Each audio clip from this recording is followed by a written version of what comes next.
म चाहिँ अहिले जङ्गलतिर लागिसकेँ चराहरूको फोटो खिच्न अनि क्यामेरा लिएर।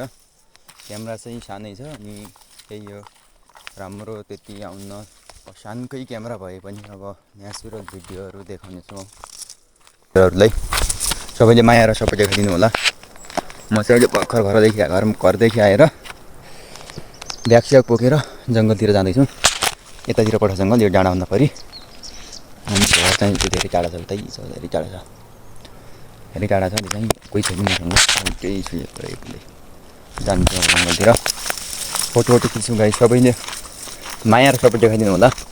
जति मेरो मेहनत हुन्छ नि त्यति अब आउँदैन क्या, त्यति लाइक भ्युज भन्ने त्यस्तो अब मेहनतहरू देख्नु पऱ्यो। त्यही हो गाइस। मैले चाहिँ जङ्गलतिर एक्लै छु, जान्छु आज जङ्गलतिर चराहरूको फोटो खिच्नलाई। अब चराहरू पाइन्छन् कि पाइँदैन अब डेली एउटै चराहरूको फोटो पनि हाले पनि मन पनि लाग्दैन।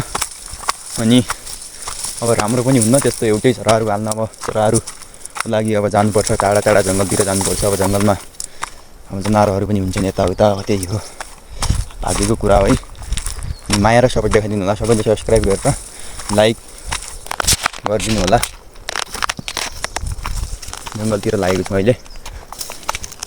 एकछिनपछि पुगेपछि म त्यो जङ्गलमा।